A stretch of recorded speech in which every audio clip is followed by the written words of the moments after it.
RK मुशायरा media. कौन है वजीह तख्लीक़ कौनो मकान। ये इजाफत वाले जुमले जो अशार के अंदर मिसरे के अंदर हैं, उसको मैं तर्जुमा करके बताऊं तो घंटों चाहिए। आप अपने तौर पर समझो, अपनी रिवायत को बाकी रखो, कुछ सीखो सुमड़े वालों। पहले वाले सीखते थे तो मुशायरा कामयाब, जलसा कामयाब होता था कि नहीं होता था? सब समझने वाले होते थे। आज तर्जुमा करके बताना पड़ता है।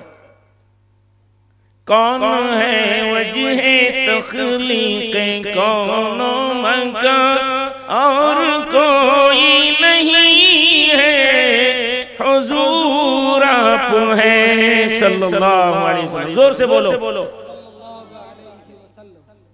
कायनात की बनने और वजूद में आने की वजह कौन बना? आकाए नामदार हजरत मोहम्मद मुस्तफा सल्लल्लाहु अलैहि वसल्लम की जात बनी है और कोई दूसरा नहीं। दोस्तों बुजुर्ग है तो बताओ मुझे, कोई दूसरी जात हो? उसी को हजरत मौलाना सिराजुस साजिदीन साहब रहमतुल्लाह अलैह दूसरे अंदाज में उसी को कलम बंद करते।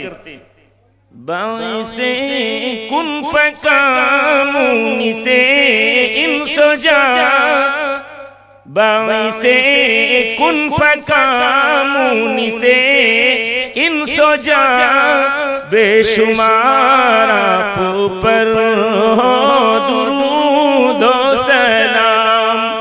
आपकी ज़ात आलम में दारुल अमान, आपकी ज़ात आलम में दारुल अमान, बार बार आप पर हो दुरूद व सलाम।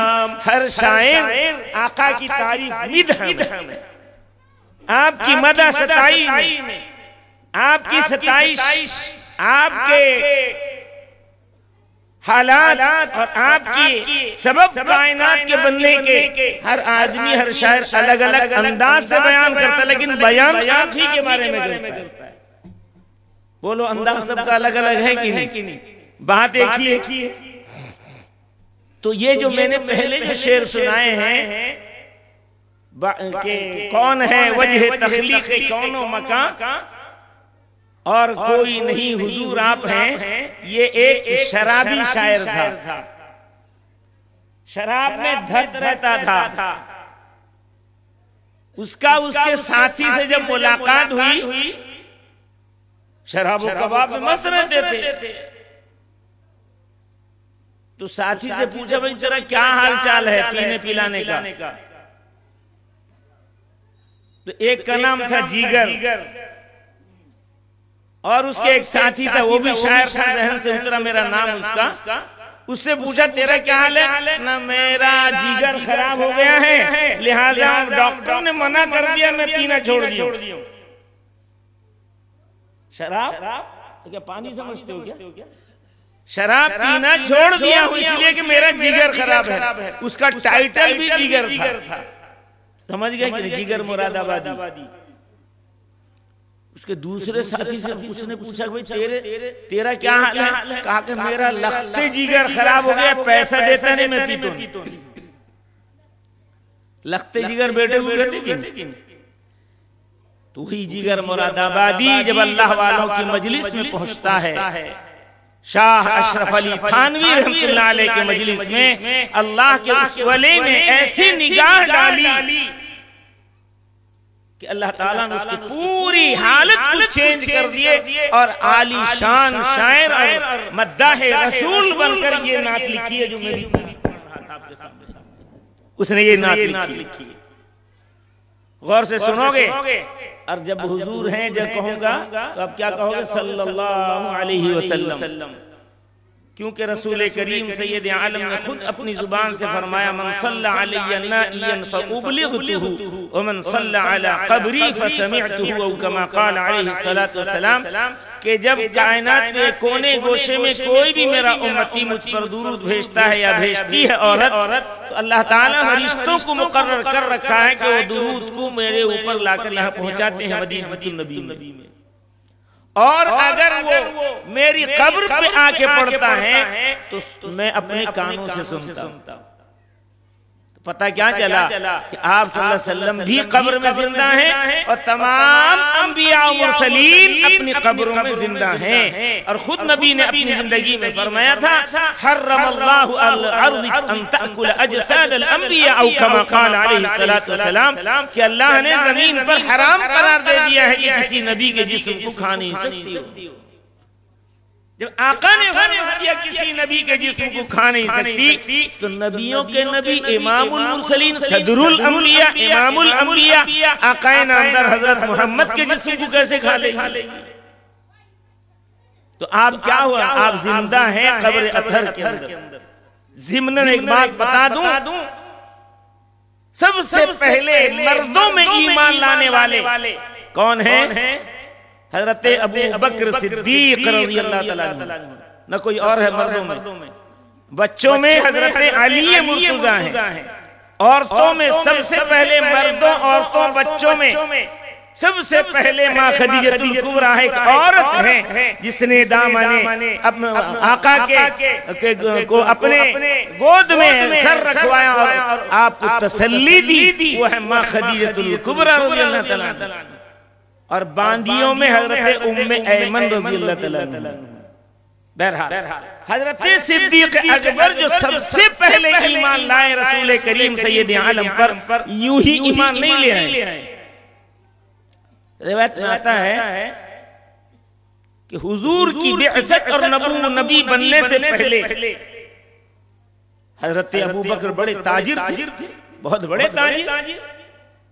तमाम बड़े ताजिरों में उनका शुमार हुआ करता था। इत्तेफाक से हजरत अबू बकर मुल्क के शाम तिजारत के लिए गए हुए थे, तो वहां ख्वाब में देखे कि एक मक्का में बहुत महान इंसान पैदा हुआ और वो महान इंसान के सबसे करीब मैं बैठा हूं। कहीं कह दो ठीक हो जाए, छड़ी मंगा। तो हजरत सिद्दीक अकबर रज़ियल्लाहु ताला अन्हु ने सुबह सुबह एक मुअब्बिर के पास, ताबीर देने वाले के पास पहुंच करके सिद्दीक अकबर ने पूछा, आखिर ये ख्वाब में क्या देख रहा हूं कि मक्का की सरजमीन में सबसे महान इंसान वजूद में पैदा हुआ है और उसके सबसे करीब मैं बैठा हूं, क्या इसकी ताबीर है? तो ताबीर देने वाले ने कहा कि तुम्हारे मक्के के अंदर मुझे लग रहा है कोई आखिरी नबी पैदा होने वाला है, कोई आखिरी नबी पैदा होने वाला है और तुम उसके सबसे पहले खलीफा और उसके वजीर और मुशीर बनोगे। अभी हुजूर ने ऐलान नहीं किया है, अल्लाह ने आपकी बिअसत नहीं फरमाई है, आप पैदा तो हो चुके हैं, आपकी नबूवत का ऐलान 40 साल के बाद होने वाला है। हजरत सिद्दीक अकबर ने ये बात अपने ख्वाब की बात मुअब्बिर को पूछी है, लेकिन खामोश रहे हैं। बिलाखिर जब नबी करीम सैयद आलम ने नबूवत का ऐलान किया तो हजरत सिद्दीक अकबर आकर पूछते हैं, ए मुहम्मद बता दीजिए कि आपके नबी होने की दलील क्या है कि आप आखिरी नबी? कुछ समझ में आ रहा है? नहीं समझ में आ रहा है? साफ साफ बोल रहा हूं या गुंजलक है इसमें? सीधी है या बाकी टेढ़ी? अल्लाह के रसूल सैयद आलम सल्लल्लाहु अलैहि वसल्लम फरमाते हैं, न हज़रत अबू बकर ने कभी आका से जिक्र किया था कि मैंने ख्वाब में देखा था मुल्क शाम में, और ताबीर देने वाले ये ताबीर दी है, कोई तज़किरा सरवरे कौनैन के सामने नहीं था। जैसे ही हज़रत सिद्दीक अकबर पूछते हैं, ए मुहम्मद तेरे आखिरी नबी होने की दलील क्या है? सरवरे कौनैन मुस्कुराते हैं और फरमाते हैं, अबू बकर मेरे आखिरी नबी होने की दलील तेरे मुल्क शाम का ख्वाब है। ये है सरवरे कौनैन, रसूल सकलैन, नबीउल हरमैन, जद्दुल हसन वल हुसैन, हजरत मोहम्मद मुस्तफा सल्लल्लाहु अलैहि वसल्लम। भाइयों बुजुर्गों और दोस्तों, वो है सिद्दीक जिन्होंने सबसे पहले ईमान लाया और सबसे पहली वसीयत भी इसी सिद्दीक अकबर की जुबान से सहाबा ने सुना और उस अकीदे पर जम गए जिस अकीदे को रसूल करीम ने पूरी उम्मत मुस्लिमा के लिए दिया था कि अल्लाह हर नबी के जिस्म को मिट्टी के अंदर जिंदा रखता है, कब्र में जिंदा रखता है, मिट्टी उसे खा नहीं सकती। अल्लाह ने मिट्टी को हराम कर दिया तो वो खा नहीं सकती। तो सिद्दीक अकबर हुजूर की वफात के कितने साल के बाद दुनिया से पर्दा किए? 2 साल कुछ महीने के बाद, 2 साल कुछ महीने के बाद हजरत सिद्दीक अकबर ने फरमाया, जब मेरा इंतकाल हो जाए मेरे जनाजे को गुस्ला दो, कफना दो, दफनाने से पहले मेरे लाशे को लेकर मेरे आका के रोज़े के पास रखो और इजाजत मांगो कि ऐ अल्लाह के लाडले नबी, क्या आप इजाजत देते हैं कि आपके रफीके सौर रफीके गार अबू बकर को आपके साथ दफन कर दिया जाए? अगर इजाजत मिले कब्र से तो मेरा कब्र वहीं खोदना, और अगर इजाजत न मिले तो जन्नतुल बकी सामने ही हम वाले के दफन कर देगा। आज हाजी लोग जो गए हज में, अल्लाह जिन्हें तौफीक देता वही जाता है। तो भाइयों बुजुर्गों और दोस्तों, हजरत सिद्दीक अकबर की वसीयत पर सारे सहाबा अमल किए, गुस्ल दिला दिए, कफना दिए, जनाजे को लेकर आपके रोज़े अतहर पे रखे और इजाजत मांगा। कब्र अतहर के अंदर से आवाज आई, उदखुलुल हबीब इलल हबीब, मेरे दोस्त को मेरे साथ दफन कर दिया जाए। लिहाजा कब्र खोदी गई और आप सल्लल्लाहु अलैहि वसल्लम के साथ दफन हुए। तो पता ये चला सबसे पहला अकीदे पर कायम और उस पर अमल करने के लिए अल्लाह ने सिद्दीक अकबर को इस्तेमाल किया कि सिद्दीक अकबर अगर ये अकीदा पेश करते हैं पूरी दुनिया देखेगी कि मेरे आका की तरफ से जवाब जाएगा और अबू बकर उनके बगल में दफन होंगे। तो ये अकीदा पूरी दुनिया का बनेगा कि नहीं बनेगा? है कि नहीं है? कुछ शैतान हवन्नक मूर्खे जाहिल मूरख न कुरान जानते हैं, न हदीस जानते हैं, न सहाबा की तारीख जानते हैं, न दीन तालीम से उन्हें कोई शगफ है, अनाप शनाप क्या क्या बकते रहते हैं। लेकिन पूरी दुनिया का यही अकीदा है, हयातुन नबी करके भेजा खुदा ने, हयातुन नबी करके भेजा खुदा ने कि मुर्दा दिलों को जिलाए मोहम्मद। ताज्जुब की जाए किनारे जहन्नम, ताज्जुब की जाए किनारे जहन्नम, जलाए खुदा और बुझाए मोहम्मद। अल्लाह ने जन्नत भी बनाई है, अल्लाह ने जहन्नम भी बनाई है, लेकिन अल्लाह चाहता है कि मेरे लाडले नबी जो रास्ता बता रहे हैं उस रास्ते पे चल के आने वाला जहन्नम को बुझाने वाला काम करेगा और जन्नत नशी होगा। इसलिए कि हदीस में आता है, अल्लाह के रसूल ने फरमाया, जब पुल सिरात के ऊपर से एक जन्नती गुजरेगा तो पुल सिरात तलवार के तेज से भी ज्यादा तेज पुल होगा, बांस से बारीक उसकी धार होगी। अगर फर्माबरदार गुजरेगा तो आसानी के साथ गुजरेगा, जरा सा भी हिलचल होगा नहीं, सीधे जन्नत में पहुंचेगा। लेकिन अगर वो नबी पाक सैयद आलम के बरखिलाफ जिंदगी गुजारा होगा तो उसी तलवार के धार वाले पुल सरा से कटेगा और जहन्नम के अंदर ही गिरेगा। तो रिवायत में आता है, जहन्नम कहती है जब जन्नती गुजरेगा, अल्लाह इस जन्नती को जल्दी से मेरे ऊपर से पार कर दीजिए, इसलिए कि इसके पैर के नूर की ठंडक से मेरी जहन्नम ठंडी होती है। नहीं समझ में आ रहा है? जहन्नम दुआ करेगी इस जन्नती के लिए जो पार हो रहा है। अल्लाह ने यकीनन जलाया है जहन्नम को, और जन्नत को रास्ता पैरास्ता किया है जन्नतियों के लिए।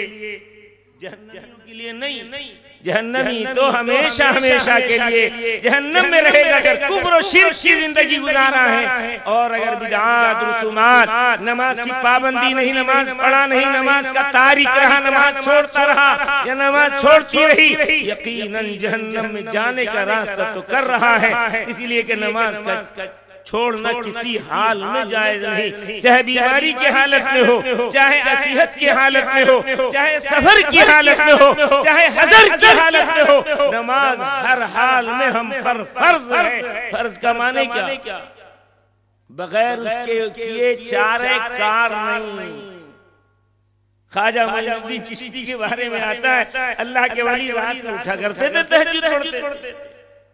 और सिर्फ अल्लाह के वली नहीं, हर एक ईमान वाले के लिए हुक्म है कि तुम तहज्जुद पढ़ो, 2 करो, 4 पढ़ लो, 8 पढ़ लो, 12 पढ़ लो, ताकि अल्लाह से तुम्हारा एक ताल्लुक कायम रहे। और ये तुम्हारे जन्नत में जाने का बहुत बड़ा जरिया है। जैसे घर इन्होंने बनाया, इसी बहाने से कुछ लोगों को खाना खिला दिया। भाई खाना खिलाने का है कि नहीं? मैं बोल दे रहा हूँ, खिलाएंगे कि नहीं? जो सुनने वाले नहीं, किसी बहाने खाना खिला दो। आका ने फरमाया अत्इमुत ताम, अब पहले फरमाया अफ्शुस सलाम, सलाम को फैलाओ। अत्इमुत ताम, खाना खिलाओ बहाने से, चाहे 2-4 आदमी दोस्त अहबाब को लेकर के ही क्यों न हो, अपने कुंबे के लोगों को लेकर के क्यों न हो, अपने दोस्त में से 50 दोस्त में से 2 दोस्त को बुला करके कुछ अच्छा पका लिया, क्यों ना खाना खिलाने का हो। ये भी हदीस के अंदर शामिल है कि आदमी इस बहाने से अल्लाह के रसूल के उस हदीस पर अमल करेगा। अब शुभ सलाम, सलाम को खूब फैलाओ। पहले तुम सलाम कर दो। अगर वो सलाम नहीं भी करता होगा ना, तुम्हारे बार बार पहले सलाम करने की वजह से वो सीख भी लेगा, वो दूसरों को पहले सलाम करेगा। उसका अजर भी तुम्हारे नामे अमाल में आएगा कि तुम जरिया बने हो उसके सलाम करने और सलाम को फैलाने के लिए। अब शुभ सलाम, अत्इमुत ताम वसल्लु वन्नासु नियाम, नमाज उस वक्त भी पढ़ो जब लोग सो रहे। पंजगाना तो पढ़ो ही, उसके साथ साथ तहज्जुद की अदायगी करो। यह हज़रत अब्दुल्लाह बिन सलाम रज़ी अल्लाह तआला अन्हु जो यहूदी आलिम थे, मदीने में रहते थे, उनसे ये रवायत रावी वही है। फरमाते हैं कि मैंने आका नामदार सैयद आलम को जब मदीने में तशरीफ लाए तो आपने पूरे मजमे से खिताब फरमाकर इस हदीस को पेश फरमाया कि अफ्शु सलाम अत्इमुत ताम वसल्लु वन्नासु नियाम फदखुलुल जन्नत बिसलाम। 3 अमल कर लो, जन्नत में दाखिल हो जाओ। जो हमारे लिए सबसे आसान काम है। आसान है कि नहीं? बोलो। वजू करने में बहुत तकलीफ, क्या हथौड़ा बजाने, रंग घसने, हल चलाने, ये सबसे तकलीफ दे काम है वजू करना। ठंडे छांव में बैठकर बोलो। मस्जिद में फैन लगा हुआ है, वहाँ खड़ा होकर नमाज पढ़ना ये बहुत तकलीफ वाला काम है। धूप में आप हल चलाते हैं या काश्तकारी करते हैं या किसी के गैरेज में जाकर काम करते हैं या किसी ऑफिस में जाकर के काम करते हैं या किसी मालिक के यहाँ जाकर के ड्यूटी अदा करते हैं या सिक्योरिटी का गार्ड बन करके सिक्योरिटी गार्ड बन करके गेट पे खड़े हैं। वो जितना तकलीफ दे काम है, ये वजू करना उससे ज्यादा तकलीफ। ये नमाज में अल्लाह के सामने झुक जाना, फैन में छांव के अंदर, घर मस्जिद के अंदर पहुंच करके बहुत तकलीफ का काम है। याद रखो दोस्त बुजुर्गों, हमने आसानी वाले काम को तकलीफ समझा है। ये नफ्स और शैतान दोनों ने हमें पढ़ाया है। अल्लाह उसके रसूल पढ़ाते हैं कि नहीं, ये बहुत आसानी वाला काम है। पंजगाना नमाज की अदायगी के साथ साथ तहज्जुद भी पढ़ो और फिर जन्नत के अंदर दाखिल हो जाओ। मुसलमान वो नहीं करेगा। क्या क्या नहीं कर रहा आजकल तो ऐसे मुसलमान भी पैदा हो गए, नाम निहाद मुसलमान मेरे जैसे, कहते हैं कि अब मरना है ना कुछ होना है, जो होना था हो गया दुनिया में, ऐश करो मौज करो चले जाओ, खत्म हो गए, तरह मिट्टी बन जाओ।